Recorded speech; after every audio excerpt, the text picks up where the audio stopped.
Assalamualaikum warahmatullahi wabarakatuh. Salam, salam sejahtera. Om Swastiastu, Nama Budaya, Salam Kebajikan, Rahayu. Perkenalkan, nama lengkap saya Emilius Janggur, NIM 2022 120 201, Program Studi Manajemen. Di sini saya akan menjelaskan materi mata kuliah kewarganegaraan yang bertema Konstitusi Nasional. Langsung saja saya akan menjelaskan materinya. Konstitusi biasanya diartikan sebagai hukum dasar. Sedangkan hukum dasar ini dibedakan menjadi dua, yaitu yang pertama hukum dasar tertulis, yang biasanya disebut dengan Undang-Undang Dasar. Yang kedua, hukum dasar tak tertulis, yang biasanya disebut dengan konvensi.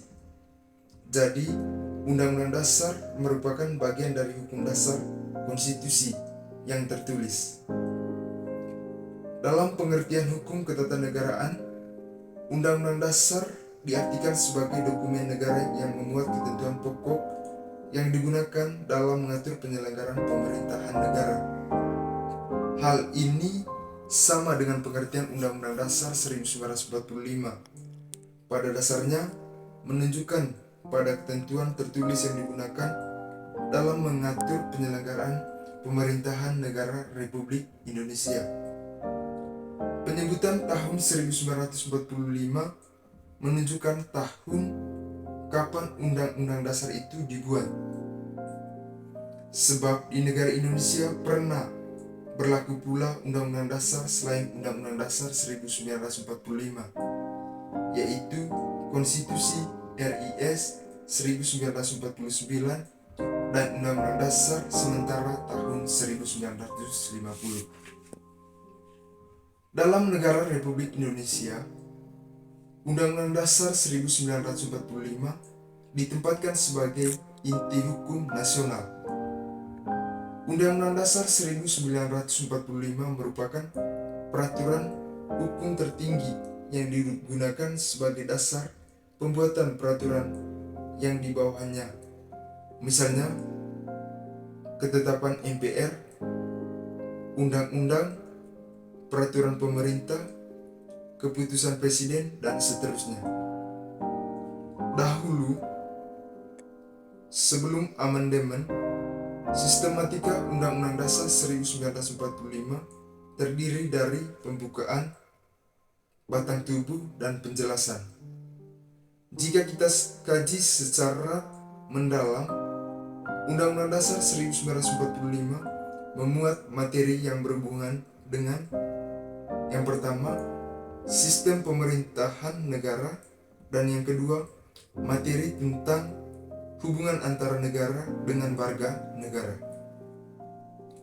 Sekarang, kita hanya mengenal sistematika Undang-Undang Dasar 1945 dengan penyebutan pembukaan dan pasal-pasal. Di dalam pembukaan Undang-Undang Dasar 1945 juga terkandung 4 pokok pikiran yang digunakan sebagai cita-cita hukum atau red side bagi penyelenggaraan negara Republik Indonesia.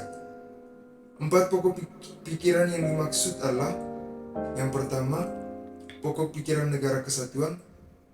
Yang kedua, pokok pikiran keadilan sosial bagi seluruh rakyat. Yang ketiga, pokok pikiran negara yang berkedaulatan rakyat. Dan yang keempat, pokok pikiran negara berketuhanan yang Maha Esa menurut dasar kemanusiaan yang adil dan beradab. Keempat pokok pikiran ini dijabarkan lebih lanjut ke dalam batang tubuh Undang-Undang Dasar 1945 sebagai produk bikinan manusia.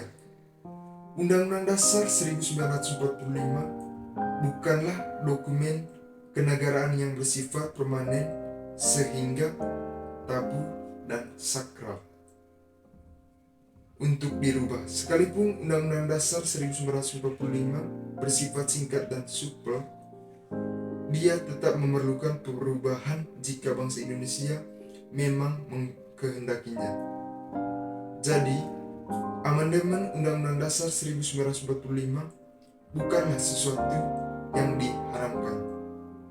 Amandemen Undang-Undang Dasar 1945 berarti perubahan, dan mengamandemen berarti merubah Undang-Undang Dasar tersebut.